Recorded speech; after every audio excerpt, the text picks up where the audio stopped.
I remember before they had announced the separation of the Infinity War movie into two parts, they were actually saying that it was going to be Infinity War being the chaotic cluster bomb that it is. And instead of it being spread out, they were going to be like, what's Avengers 4? And they're like, well, and a lot of people will state and assume and hope to God that it could have been a thing, and it was going to be X-Men versus the Avengers. And they were going to team up with Fox and make a movie to break all movies. Well, I mean, if for that to happen, the X-Men cinematic universe would need at least something resembling a canon. Exactly. That's why I think they were like, that's why I'm pretty sure they were like, parts 2 and parts 1. How about that? That'll work. We can run with that. Yeah, no, the X-Men movie... Every Even new though X-Men movie comes out is like actively trying to erase what happened in the last one. I love the X-Men movies, but there is you cannot tell me with a straight face that there is a fucking canon in the X-Men movies. There's like mini canon snippets, like the X trilogy, the X-Men 1 through X3. Yeah, there's the X that's trilogy. its own little continuity. There's First then, Class. Like, yeah, I think First Class ties in with to Days of. I don't even think First Class ties in with the trilogy. First Class ties into Days of Future Past. And the Days of Future Past goes into Apocalypse. Days of Future Past was literally made to erase everything that happened before it. Mm-hmm. But then going from Days of Future Past to Apocalypse, there's a whole ton of plot holes there too. God. Those two movies don't even connect with each other. Even though at the end and of then Days of Future Past, Logan is its own standalone thing, but even still, Logan makes no sense. Because it takes place after Apocalypse, and there's no acknowledgement of anything that happened there. And then you just have Deadpool, and then you have Deadpool. Yeah, then you throw Deadpool into the mix. Yeah, dude, the X-Men movie universe has no canon whatsoever. If you're looking for a reason why the Avengers and the X-Men have never teamed up in the movies, aside from legal rights and just like rating differences, the main reason is because the Avengers actually have a timeline. The X-Men universe does not have a timeline whatsoever. And that's fine, they're still good movies, they're still really great adaptations of the comics, but it's like, if you're gonna have an established movie universe clash with another movie universe, the other one has to be at least somewhat established. He's on me, I see him, he's right here, he's right here. Tag him. Okay, keep his attention, I won't flank him. Oh, shit. Or do that. Yeah, I'll do that. Got her. There, but you do that, so it's fine. Holy crap, I'm the only one. I kill all of the enemy team? You're the only one with kills. I did the thing, I guess. I guess it was a pretty good thing. Oh shit, you died? Who got you? Oh, that guy probably got the you. Kate right there. Oh! Oh! That was... That turn. Oh, don't you die to this, pleb. Come on. Pleb. Don't charge in there. Or do charge in there? That's fine, cool. Alright. Oh, since we were bitching about continuity, let's bitch about the DCU continuity. Because I forget who, someone in an interview revealed that the Batman in the Justice League movie is going to be traditional Batman. What? Yeah, so they just heard that people didn't like the more darker Batman. So they're, yeah, you know, we're just going to change him. No explanation. We're just gonna change Batman because the DCU is completely just it's run by a bunch of seals. Expendables. It is. It is. The DCU is Expendables. Well, I didn't say Expendables. I just said is expendable. Oh no, I thought you said the Expendables, and I was like, yeah, you're right. It's just a bunch of loud nonsense action sequences with no story. But at the same time, that's like what they did with the Flash. They announced at Comic-Con the Flash is Flashpoint, and I'm like, so what you're saying is there's some casting calls that you're going to be saying about most likely Ben Affleck being an absolute total D-bag because he's Ben Affleck. He was a great Batman, but I feel he as an actor just doesn't fit in that role.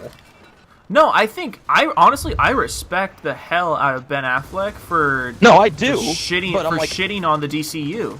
Because he's better than that. He knows he's better than that. He is more respected than those movies. He has better things to do. But that's what I mean. So I feel like there's like behind the scenes because like everyone's like, oh, the Batman movie like got pushed back again and all this shenanigans with the Batman movie. I'm like, I feel that's because there's issues with him. So it's like that's why they're like, oh yeah, it's Flashpoint. Flashpoint's a thing. So with the Flashpoint, I'm like, so what you're saying is you're gonna get rid of the Batfleck and swapping for something that's a little more in your pay range. I just thought it was hilarious that like they made a massive change to Batman, and now that people don't like it, there's like, oh yeah, sorry, we're going back to the old Batman. Never mind. With no explanation. Plus the fact we never got an explanation as to why this Batman isn't traditional Batman, because that's one of my biggest problems with BVS was the fact that this Batman was such a killer, was so violent, yet there were still people he didn't kill for no reason. And also the fact that we never got an explanation as to why he was a killer. If you're gonna have a killer Batman, you need an explanation for that. Because there are arcs in the story where like Batman becomes a killer after the death of Robin. And I feel like that's the Dark direction Knight they were Returns. going. That's the direction they were going with the DCU, because they make it very clear that Robin is dead. But if that's the case, why didn't you kill Lex Luthor? Why'd you take him to Arkham if you're a killer? Why didn't you kill the Joker if you're a killer? It's like just like the fact that Batman is a killer and we didn't get any real explanation for it just opened a whole bunch of plot holes. And now the fact they're just going back to traditional Batman with no explanation, that's just gonna make even more plot holes. I would respect the hell out of Warner Bros. If they just did a full reset, if they pulled a Days of Future Past with Justice League, and they were just like, yeah, we fucked up, Justice League is going to like blow up the universe, and we're gonna start over. Pull a New 52 and kill them all. Yeah, pull a New 52, pull a Days of Future Past, have some weird time shit, and just completely start over. Have Zack Snyder not even within 50 miles of Warner Brothers Studios. Well, that's one thing I'm hoping for, like Flashpoint. Like Flashpoint is that's literally the birthplace of the New 52. So I'm like, just do that. I'm like, or what you could do that would also be incredibly beneficial for everybody is literally just don't even go for continuity anymore. Don't do this collected BS. It's like, make all these separate universes of it. That's fine. Have like your Nolan Batman, and then honestly, I would pay so much money for them to just take Frank Miller's The Dark Knight Returns. Dude, I would be like so down to see like like Clint Eastwood Batman, just like a super grizzled war vet Batman storming the streets, not giving a shit, and just being like if you've read that comic, right, Joe, The Dark Knight Returns, or at least you know what happens. Like that entire element of like him in the freaking tunnel of love with the Joker, and he's just like, stop laughing, and like, oh my god, I was like, that is so dark and beautiful. It's like, just do that, and then just have all of these like separate Batman stories. Like, God, please, just do that. Like, that's the issue with Warner Brothers. It's like, here's my thing.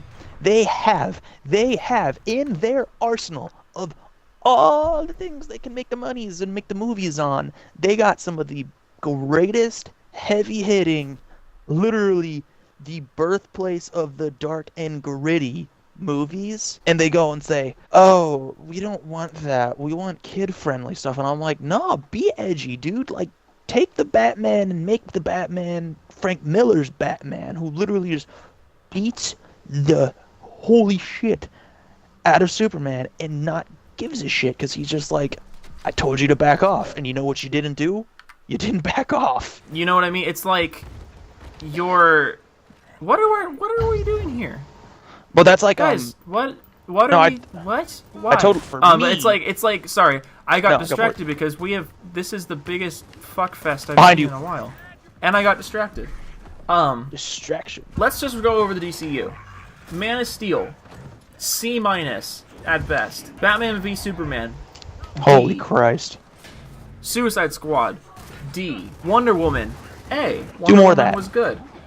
Justice League is turning out to be another C, from what I've seen of it. Well, so far none of the trailers or nothing has done anything for me for Justice League, but I'm not judging it yet because it hasn't come out yet.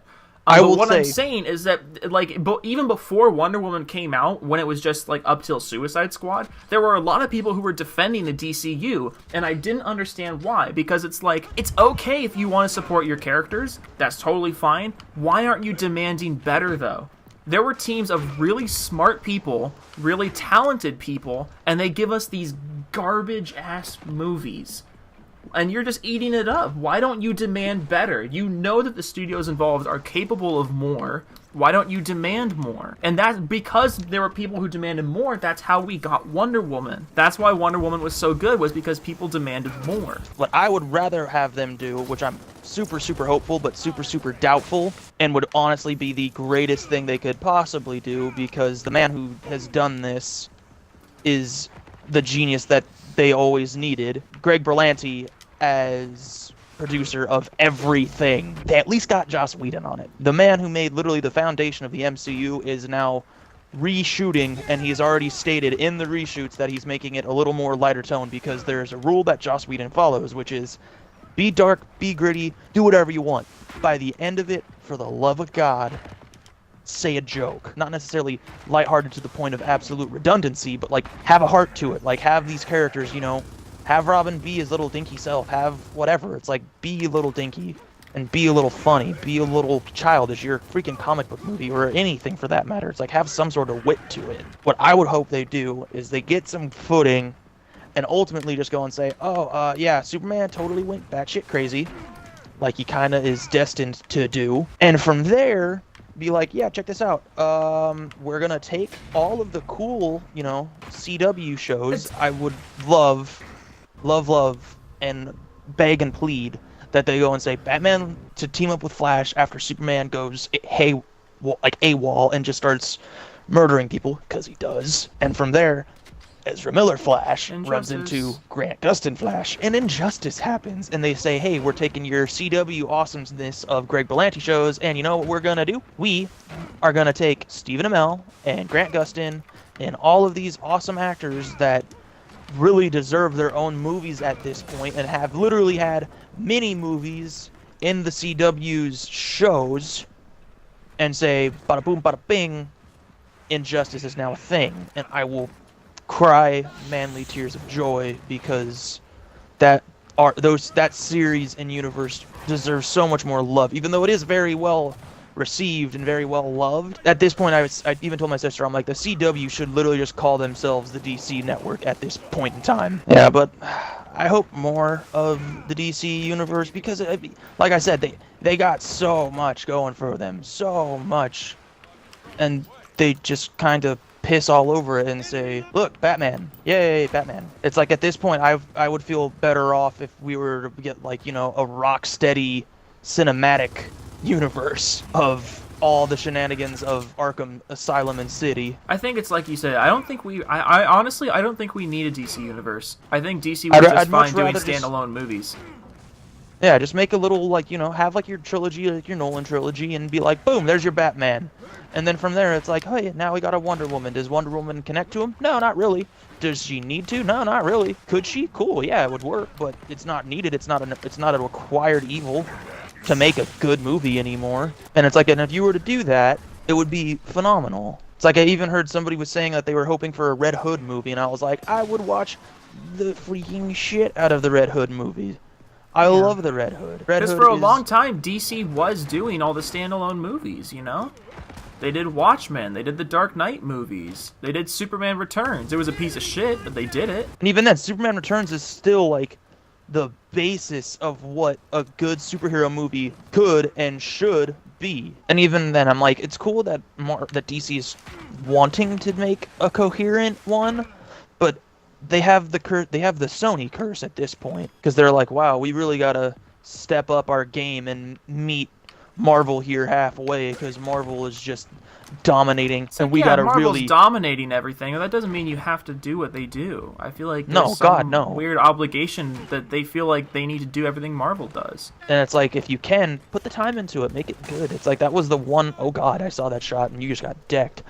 It's like, but that's the thing. But it's like, that is exactly the thing. It's like Marvel had it even before Disney became the powerhouse juggernaut of Marvel. Literally, I was like reading up on it, and the only reason that Iron Man was made was because Bank of America made like a deal with Paramount, and that's how they made Iron Man. And that was a Paramount movie. That wasn't even like, that was when Marvel wasn't even really a thing. It was mostly Paramount. I would love to see Jon Favreau come back and direct another fucking Marvel movie. Well, he's too busy with Lion King at this point. I know. doing all those fucking remakes. But it's like, honestly, like the one other thing about DC that they're doing good at, and honestly has very, very little, I wouldn't really say respect, but like knowledge of, is their animated DCEU. It's like their animated movies. Holy Christ. Like I said, it's more like a podcast type video than anything of us ranting and playing. Yeah, we don't have a podcast, so this is what we do. We get on Gears and we just complain about shit for a while. Yeah, but at the same time, I mean, we don't come at it in a form of necessarily being just a bunch of whiny fanboys. It's like we know what's good. We know what's going on. And it's like, we don't even just then eat we don't. Shit up. Yeah, and even then we question it. We want to know more and want to know why. And even then, like our comments are our own, and we finally do get our way. Oh, I would be stoked. I'd be stoked on life. It's like I'd be so excited. How many times in this session, or I guess in the video before this one, how many times did I acknowledge that some of the movies I like aren't good movies? How many times did I acknowledge that Amazing Spider-Man, as much as I love those movies, I know they're not good movies.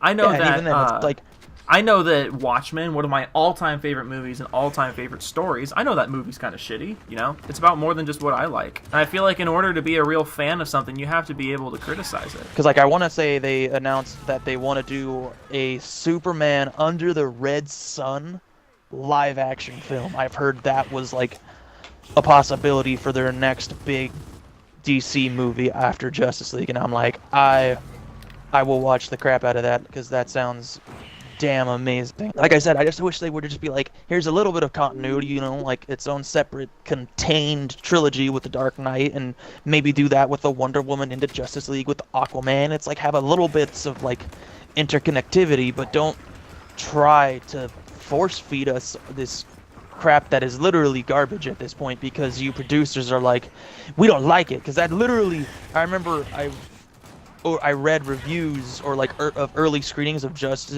Suicide Squad, but they were saying Suicide Squad was DC's answer to Guardians. They were saying it was going to be the Guardians killer for the DCEU, and I was like, I want that. I will eat that up. Where is it? Why is it not here? And then what we got was just that absolute disaster, because the producers were like, it's too funny. We want darker and grittier and less laughs. And I'm like, why don't you want laughs? Suicide Squad was supposed to be such a different movie than we got. The producers need to just get their dicks out of it and just hire a director, trust the director, and let the director live a little. Because I'm like, David Ayer did some dope stuff before Suicide Squad. And you know what's happened after Suicide Squad? Everybody takes a piss all over him because the way that the producers wanted it.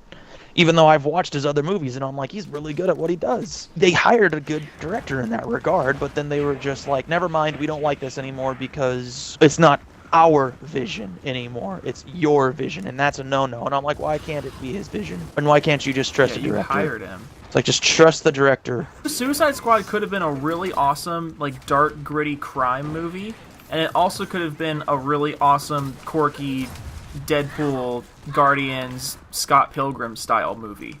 And we got the problem was it tried to be both at once. And that's not a good mix ever. I'm all for movies trying to blend different genres together, but that's not you can't blend dark, gritty crime movie to zany, over the top Scott Pilgrim movie. That just doesn't fucking work. That's a cup of shenanigans that just don't work. It's kind of like the Assassin's Creed curse to some extent now.